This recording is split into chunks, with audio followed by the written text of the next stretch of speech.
'90s, there was a year when where Hollywood bought 170 spec screenplays that people write on their own, you know, in speculation that it could sell or do something.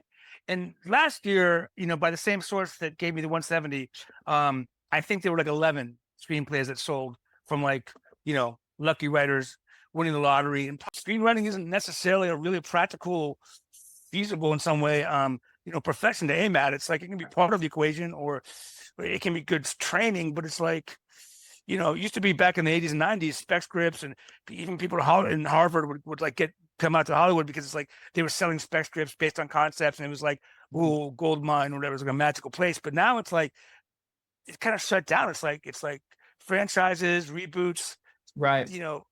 Intellectual property like that. So you can't even fake people out or sell them on a hope or a dream. It's not even enough there to like trick them into coming out and doing it. So the amount of people who will commit to that or maybe train for that is probably going down. So that there might not be a huge audience for it. I try to remind people that everything I talk about in the pub mostly applies to other writing too.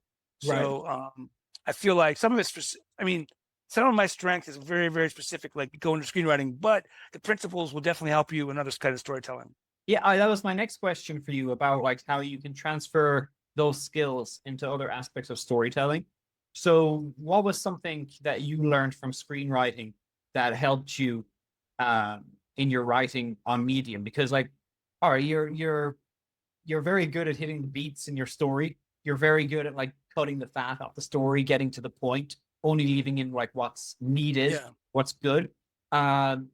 Writers like me who just started off writing, just stories.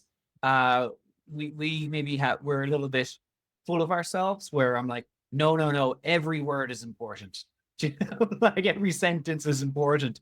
What from screenwriting can help writers like myself? Like what can we learn from it?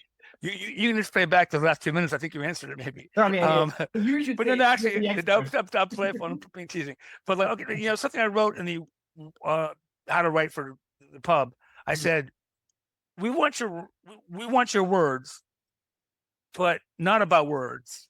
It's like the skill of taking words and crafting them together in prose and narrative, or prose and like fiction is a skill. But storytelling talent is something different.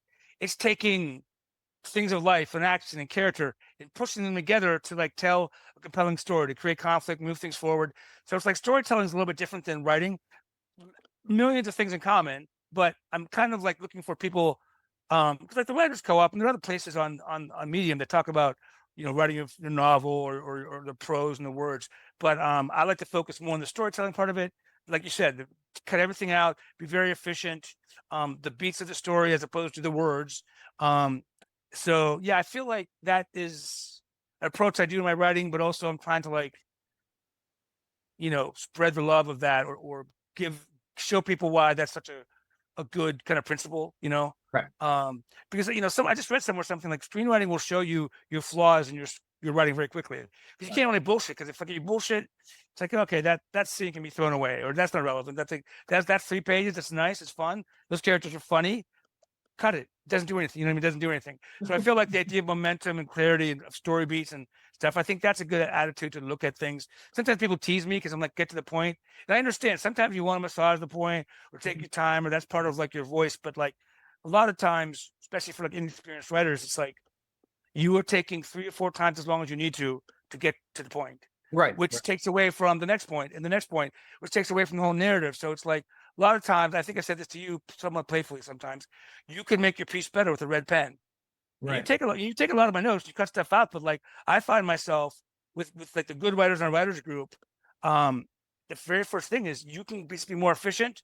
It'll already be like 3 times better just by cutting out 10%, 20% of the words. Because then we get to the point of it. I never, sorry to interrupt you, but like I never find that I miss the cuts. Right. Does that make sense? As in, like, I'm a little bit kind of like, man. But then when I cut them, I never miss them. Right. No, or I that's what haunts me. They're gone. And I think I've done this with you. It's like I'll look at I don't know, 120 word paragraph or something, whatever, 100 words, and I'll say, Peter, I think the thesis of this is blah blah blah blah blah. And I'll put in 8 words. And I'll say, okay, now that's overkill. So don't feel like, oh, I'm rewriting you, or I'm going to steal your voice, or I'm doing it for you. No, I'm not. But you tell me what's missed in these 8 words, and then put them back in, and you're going to find there's 28 words, or 42 words, or 50 words that like do the exact same thing. But because you do it the same, probably even better. But if you do it in half the space, it's already better. So it's like just by like cutting out the